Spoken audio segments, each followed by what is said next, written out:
Bueno, esta presentación es sobre los efectos y síndromes adversos en psiquiatría. La idea surgió de la importancia no solo de tratar del tratamiento en psiquiatría psicofarmacológico, sino de saber también si uno no puede tratar, por lo menos no hacer daño. Entonces yo creo que es muy importante saber cuando uno medica las consecuencias o los riesgos que uno tiene, y en base a los riesgos versus los beneficios de la medicación, ponderar para elegir la medicación, el medicamento más apropiado según el tipo de paciente y según las características de cada paciente. Para empezar, vamos a empezar sobre todo, digamos, relacionado con los antipsicóticos, si bien no son los únicos medicamentos que pueden causar este síndrome, pero más que todo relacionado con el sistema dopaminérgico. El síndrome neuroléptico maligno es un síndrome que las principales características son la alteración de conciencia, los trastornos autonómicos, la temperatura elevada y la rigidez muscular. Estas son las principales claves que nos da a sospechar que un paciente en el cual hemos iniciado tratamiento antipsicótico puede estar teniendo un síndrome neuroléptico maligno. De ahí la importancia del control de enfermería de la temperatura, la frecuencia cardíaca, la frecuencia respiratoria, el nivel de conciencia, porque todo esto nos va a estar hablando tanto de trastornos autonómicos como de la temperatura elevada, propios de la acción del antipsicótico, el bloqueo dopaminérgico, tanto en la vía nigroestriada como en la vía tubuloinfundibular, y a nivel sobre todo del hipotálamo, que aumentaría el metabolismo muscular y del cuerpo, produciendo la elevación de la temperatura, a su vez produciendo el metabolismo aumentando el metabolismo. Por ello vamos a ver cuáles son las consecuencias y lo que nos va a llevar a la aproximación diagnóstica.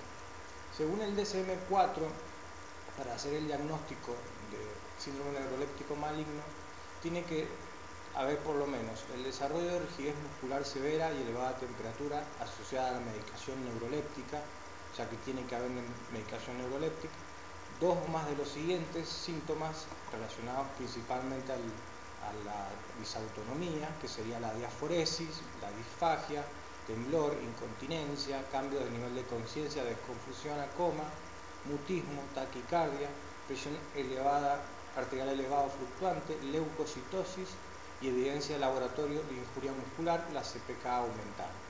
Estos hallazgos de laboratorio los podemos pedir acá en el hospital frente a cualquier sospecha, aumento de la temperatura en un paciente en el que hemos iniciado o hemos aumentado rápidamente la dosis del antipsicótico.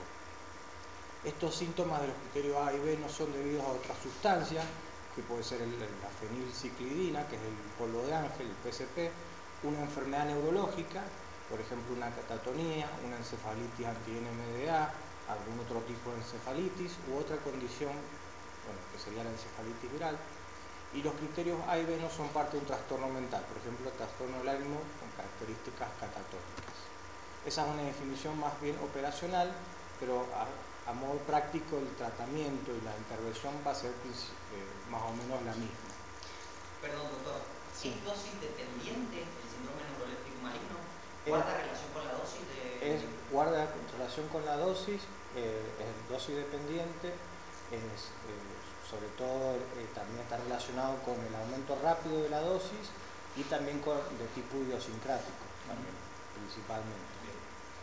En la definición, bueno, ya hemos hablado respecto a la definición del síndrome neuroléptico maligno, en el que, bueno, las características está asociado justamente a la dosis y el aumento rápido de la medicación antipsicótica. La incidencia es baja, es dentro del 0,15 al 0,7% y sigue disminuyendo. Hay una fuerte asociación con el haloperidol, pero habitualmente puede estar relacionado con cualquier tipo de antipsicótico, tanto típicos como atípicos, incluyendo la clozapina.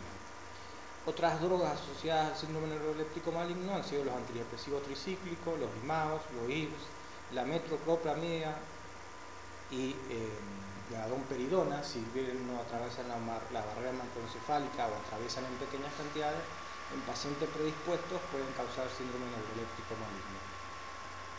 Es más relacionado generalmente con el haloperidol y también se puede ver con el clopixol, con el suclopentixol, y en estos casos son los que utilizamos profilácticamente el biperideno, ya que el hecho de que el paciente sufre no en este caso en particular, sino vamos a ver más adelante en el caso de la distonía. Dentro de los síntomas y signos claves a los que tenemos que buscar, ya lo habíamos mencionado, el cambio a nivel de la conciencia, los trastornos autonómicos, la temperatura, en estos casos puede exceder los 42 grados, y puede ocurrir formas parciales de síndrome neuroléptico maligno. Siempre es importante tener en cuenta esto, más bien a nivel, una visión más bien a nivel dimensional y no categorial. Las investigaciones para confirmar el diagnóstico van a estar dadas justamente debido a las causas y a las consecuencias de este síndrome, principalmente la CPK, que está muy elevada, que es parte de los signos claves.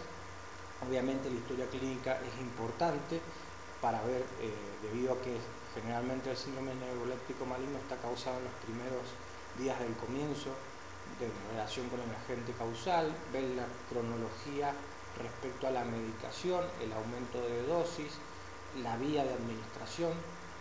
Esto nos va a dar la pauta si tiene correlación o no la sintomatología que tenemos con la medicación, tanto en el síndrome neuroléptico maligno como en otros síndromes o efectos adversos. El manejo es la discontinuación de toda la medicación psicotrópica, el manejo y la derivación generalmente a terapia intensiva, en el cual se utiliza la bromocriptina para contrarrestar el antagonismo dopaminérgico o la cabergolina, que son agonistas dopaminérgicos. Justamente como veíamos, la aproximación diagnóstica a este síndrome son debido a las fuentes para extraer la historia clínica del paciente, tanto de los familiares, los registros de la medicación y los cuidadores. La presentación clínica ya la hemos visto, está asociado también con la retirada de los siguientes medicamentos, debido a que justamente la causa de este síndrome es el antagonismo, la disminución de la dopamina. Entonces, al retirar la levodopa-carbidopa o cualquier inhibidor de la catecolamiltransferasa, disminuyen los niveles de dopamina. Tenemos los antipsicóticos típicos dentro de la introducción de los medicamentos, los atípicos, la metoclopramida, también la prometacina, raros casos de antidepresivos tricíclicos, citalopram, anfetamina, cocaína y algunos casos de sobredosis de litio. Evoluciona entre las 24 y 72 horas después de la exposición al fármaco. La aparición es lenta, es posible en los casos de antipsicóticos de depósito. De ahí la importancia de, antes de colocar un antipsicótico de depósito, probar primero con la medicación vía oral, o por lo menos con, digamos, en el caso de la excitación psicomotriz, por lo menos utilizar los preparados de duración más corta, en el caso del clopixol acufase, que dura 48-72 horas, y luego en todo caso poner el clopixol de POT. En el caso de la pipoteacina no tenemos la oportunidad de utilizar digamos, la pipoteacina vía oral, pero podemos probar con otro antipsicótico previamente, y debido a que el mecanismo de acción es similar, vamos a ver si el paciente tiene tolerancia o no a la medicación. El curso y evolución de este cuadro es generalmente 24 a 72 horas, dura 7 a 10 días en casos no complicados, y la mayor duración con los antipsicóticos de depósitos. La examinación médica general y neurológica, generalmente se observa la rigidez, que es la tubería de plomo, que llaman los norteamericanos, la rueda dentada, que utilizamos más en nuestra semiología, la kinesia, la bradiquinesia, comúnmente se observa menos distonía y mutismo, hay disartria y movimientos involuntarios. Ya vimos la frecuencia cardíaca, la inestabilidad autonómica y la hipertermia. Hay que tener especial atención el estado psíquico actual a nivel de conciencia, y bueno, los estudios de laboratorio, imagen y otros estudios diagnósticos nos van a indicar las pautas a seguir, en las que es muy importante el sostén, digamos, tanto del medio interno, debido a que este tiene un gran riesgo de muerte. Dentro del mismo espectro de trastornos o efectos adversos relacionados con el sistema dopaminérgico por introducción de antipsicóticos, tenemos el parkinsonismo, que lo podemos definir como la triada de bradiquinesia, temblor y rigidez causada por psicotrópicos. No la vamos a observar únicamente con los antipsicóticos, sino también con cualquier otro medicamento que influya sobre las vías dopaminérgicas y también incluso colinérgicas. La incidencia es variable, depende de la droga y la dosis. Los síntomas parkinsonanos en oposición al síndrome completo está probablemente en la mayoría de los pacientes medicados con antipsicóticos típicos. Las drogas causantes de este síndrome tienen mayor incidencia, los antipsicóticos típicos, como habíamos dicho, el haloperidol, el suclopentixol y la trifluoperacina, que son los más incisivos y en los cuales podemos usar los anticolinérgicos como tanto el trioxifenidilo como el viperideno como terapia profiláctica para evitar que el paciente tenga esta sensación que produce mucho malestar y las cuales nos puede complicar para la adherencia al tratamiento psiquiátrico. Es por ello que en la práctica habitual, sobre todo con el suclopentixol, yo he observado que se produce una gran distonía, incluso oromandibular, he observado en algunos casos, y el paciente se rehúsa después totalmente no solo a la medicación, sino a cualquier tipo de inyectable, debido a que es sumamente desagradable presentar el parkinsonismo y, como veremos más adelante, los casos de distonía. Ocurre menos comúnmente con los atípicos, pero sin embargo puede ocurrir, depende de la dosis y ocasionalmente puede ocurrir por los IBIRS. En este caso sería por la estimulación del sistema serotoninérgico, que al estimular el receptor 5-HT2A hace que la neurona dopaminérgica le libere menos dopamina. Los síntomas y signos claves son la hipomimia o expresión símil máscara, la marcha característica del parkinsonismo, lentos pasos arrastrándose, falta de movimiento de brazos, temblor de reposo de mano, retardo en movimientos, ausencia de pestañeo, cialorrea, seborrea y un malestar subjetivo.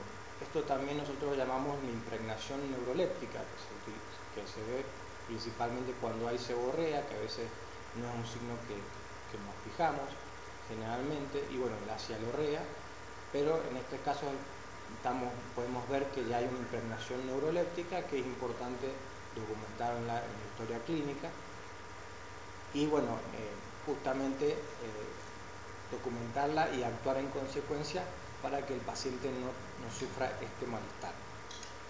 En el caso de este parkinsonismo, lo que podemos utilizar son los anticolinérgicos y también las benzodiazepinas. Las de mayor utilidad son el lorazepam y el diazepam. Luego, como otro efecto adverso de la medicación, podemos ver la caticia, que es un aumento de la inquietud, generalmente localizado en miembros inferiores, asociadas con un sentimiento de inquietud o intranquilidad y generalmente irritabilidad, malestar y disforia en los casos más severos. E incluso es un factor de riesgo en pacientes psicóticos, es un factor de riesgo para el suicidio, porque es tan desagradable esta sensación que el paciente siente un malestar que no lo puede evitar o no lo puede contener, y prolongado en el tiempo, la única manera de parar esta sintomatología es en un paciente psicótico, el suicidio. La incidencia es variable, depende de la droga, la dosis, la velocidad y el incremento de la dosis del fármaco que introducimos. Por eso siempre tenemos que tener en cuenta cuando introducimos un nuevo medicamento, ver el inicio de la dosis, el incremento de las dosis, el intervalo, si es cada 4 días, 7 días, el doble de la dosis, porque digamos, no solamente en estos casos, sino también con otros fármacos vamos a ver que los síntomas adversos están relacionados con la dosis y con la velocidad y en la que aumentamos la dosis. El caso más típico es la lamotrigina con el rayo. De las drogas que causan mayor incidencia, como dijimos, son el haloperidol y el sucralfate. Raro con los antipsicóticos atípicos y ocasionalmente puede ocurrir con el GLIPS. Los síntomas claves son inquietud objetiva, particularmente en piernas. Podemos observar que el paciente no se puede quedar quieto, no se puede quedar sentado. Si le preguntamos al familiar, no ve televisión, no ve un ratito, se para, realiza otra actividad. Nos refiere el familiar que el paciente no se puede quedar quieto. Puede arrastrar o mover los pies, caminar, mover de un pie al otro, caminar alrededor, pararse repentinamente. Es un malestar subjetivo e irritable. Es por ello que siempre le tenemos que preguntar al paciente que esté en terapéutica con antipsicóticos si presenta acaticia. Las investigaciones para confirmar el diagnóstico, obviamente la historia clínica y la examinación clave. Usualmente aparece temprano después de comenzar o aumentar el antipsicótico y empeora con más incremento de la dosis y disminuye con la disminución de la dosis. El manejo, tanto reducir la medicación, se puede cambiar un antipsicótico atípico o se puede agregar un anticolinérgico o una benzodiazepina, como dijimos el diazepam o el lorazepam, o más comúnmente el viperideno y el triaxifenidilo en menor medida, ya que no se encuentra en el mercado, pero sí lo podemos encontrar en los preparados magistrales. Luego tenemos la distonía aguda, que uno no lo ve acá tanto, pero es más frecuente en las guardias del hospital o de la clínica en general, que el paciente consulta allí porque tiene mayor temor y lo relaciona con algo clínico más que con algo psiquiátrico. En general los clínicos nos consultan, o me han consultado más por eso, por pacientes que han recibido un antipsicótico recientemente y han presentado una distonía y han preguntado si darle un mio relajante o qué darle. Se puede dar incluso inyectable, el lorazepam o la difenidramina o el viperideno inyectable. La distonía es una contracción involuntaria sostenida de un músculo en su máximo grado. La incidencia es variable, depende de la droga, dosis y rapidez del incremento de la dosis y característica del sujeto. Es mayor del 37% en algunos estudios. Obviamente la mayor incidencia es con los antipsicóticos típicos, los de alta potencia, más incisivos, raro con los atípicos, ocasionalmente con los IR, y puede ocurrir con la discontinuación de un antipsicótico. Los síntomas claves y signos claves es la contracción muscular, que lleva una postura distorsionada, la cual es frecuentemente bizarra. Los lugares más comunes son el cuello, seguido por la mandíbula, lengua, región orofaringia, aunque cualquier lugar puede afectarse, incluyendo el tronco y miembros, y obviamente el malestar subjetivo que este produce. Un caso importante a tener en cuenta que muchas veces se nos pasa por alto y que se puede confundir con una convulsión, es el caso de las crisis oculogiras, en el cual la distonía está focalizada a nivel de los músculos del ojo, en el cual los familiares refieren que los ojos se van para atrás, no hay pérdida de conciencia. Si le realizan un electroencefalograma, el paciente no tiene ninguna actividad anormal y es muy molesto, y la solución es obviamente se puede utilizar una benzodiazepina, el viperideno o la difenidramina, cualquier antihistamínico. El mecanismo es desconocido, pero se cree que es un aumento o disminución de la transmisión dopaminérgica. Obviamente la historia clínica y la examinación son claves. Aparece usualmente entre los primeros 5 días de inicio del tratamiento y también depende de la dosis. La disquinesia tardía, otro efecto producido por la medicación antipsicótica que afecta al sistema dopaminérgico, la podemos definir como varios movimientos involuntarios, incluyendo sacudidas mioclónicas, tics, corea o distonía pero no temblor, causado por drogas psicotrópicas con aparición tardía en el curso del tratamiento. La incidencia acumulativa es cerca del 5% por año en pacientes con comienzo de tratamiento antipsicótico. Las drogas causantes, principalmente los antipsicóticos típicos, pero también puede aparecer con los antipsicóticos atípicos Y los síntomas y signos claves más frecuentes es la afectación de los músculos masticatorios bucolinguales, que se puede observar movimientos anormales involuntarios, que es el movimiento de conejo que generalmente se refiere. Son correiformes, generalmente del tronco y miembros, y el paciente comúnmente no es consciente de estos movimientos. El mecanismo farmacológico es la supersensibilidad de los receptores estriaales postsinápticos debido al bloqueo excesivo de los receptores de dopamina. El organismo y la neurona, para compensar esta disminución, este bloqueo, aumenta la cantidad de receptores en los cuales hay una supersensibilidad de estos receptores a nivel del cuerpo estriado. Para diferenciar justamente este síndrome de otros síndromes que tengan algunas características similares, es importante poder ver ciertas características. Generalmente, por eso la importancia de la historia clínica, ver qué medicamento está relacionado con la alteración que estamos observando.